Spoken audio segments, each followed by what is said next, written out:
How is the subject that you teach related to my career of interest? Okay, Social work. so you want to be a social worker. Yes. I'm a social studies teacher. So I think that as a social studies teacher, we do study and look into how people behave and why they behave the way they do, right?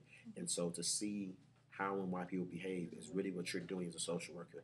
You want to say, okay, like psychologically, right? It's almost like a psychological investigation of things. And so a lot of teachers, a lot of history teachers are going to give you times and dates and things like that.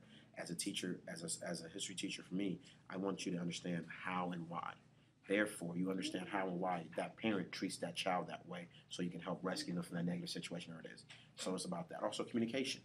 You have to. This is the class where you communicate, where you debate, where you write essays, where you write persuasive letters or things of that nature. Right? It's the same thing. If you need to write a letter to the judge to say, "I need this kid removed from this home," or you need to write a letter to the judge that says, "That mother is completely lying. The father did not hit the kids, and not whatever it is." Right? And also how to communicate, make people feel better. I think that as a teacher, I do it all the time. Like everything's gonna be all right, and that kind of thing, and just learning how to smile, how to present a issue. Because you might have to go into a home and say, you know what, we're taking your kid. Can't do it like that. I'm taking your kid. So it's about communication also. Yeah. Okay. How will your class prepare me for my job? I think that's pretty much the same question. I think I spoke too much, right? But yeah, just communication, communication, communication, and then just the fact, just I really communicate in writing. I make my students write a lot. They hate me for it, but you have to write, write, write, write, write. You have to communicate, communicate, communicate, and you have to give reasons. A lot of people be like, "How come the war happened? It just happened, dude." No. Why do you have to do this as a social worker? You have to explain it, right? So my job as a teacher, I try to have things explained. There's a sign right there that says pronouns are the devil, because if you're using he and she, you're not talking about the real issue, are you? So you have to convince people how to do things. So my class will teach you how to convince. Um, what makes your class unique from other classes? Me, me. The way you teach? Yeah, you've known me for a few seconds, and I bet you are gonna listen to me. I have you.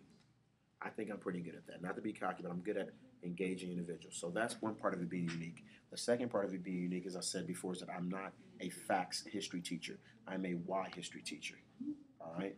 And then another reason is that, again, back to the writing, back to that things. I want to make things a big issue, and I do a lot of connecting. I try to connect from what we're doing in real life to what we're doing in history, and come right back. How did you know that you wanted to do this career? I didn't, man. I don't know. I was in college, and I thought I was gonna be a lawyer when I first got into college, and then I worked at a law firm for the last year of high school. Hated it, and then I thought, okay, well I'll be an economist. I took two econ classes, hated them, and then I thought I was gonna be a map maker because my degree's in geography. I thought I was gonna be a map maker, and then I was like, what is it that you can do to make the world a better place? And I was like, oh, I can teach, and that's what I did. That's about it. Um, did your family help you, or did you have to go through this like on your No, own? well, my family helped me, not necessarily. Like, a lot of families, like, you have a parent that's already done the thing before and they can show you exactly how to do it. Yeah. They weren't able to do that because my parents didn't go to college and they were not born. They weren't raised in the United States. My parents didn't come to the United States until they're both in their 20s. I wasn't even born here. But one thing is that my parents were always supportive. My mom and dad were like, whatever you want to do. So like some kids are like, I can't find money to go on the field trip. I can't do this. I can't do that. My parents, everything I had to do with school, they paid for it. They helped me out with everything, and they always told me I could be great. I remember seventh grade, I brought a B home. I got a B, and I got punched in the chest, and I was like, "But it's just a B." And my dad said, "But you're an A kind of person, and so every time you don't get an A, you're gonna have a problem." And that was it. So in work, working me so hard, and making me be such a hard worker, then translated into saying, "Oh, I can succeed in any career that I pick." So they didn't help me become a teacher. They helped me become a great person who was able then to pick this career I wanted. Oh, well, thank you for having this interview with me. It was All right. nice talking to you. Well, thank you for the time. All right. Did I ask you who your advisor was already? No, Who's your advisor? Landrum. I bet you had fun in there. Yeah. All righty. Thank you. What room do you?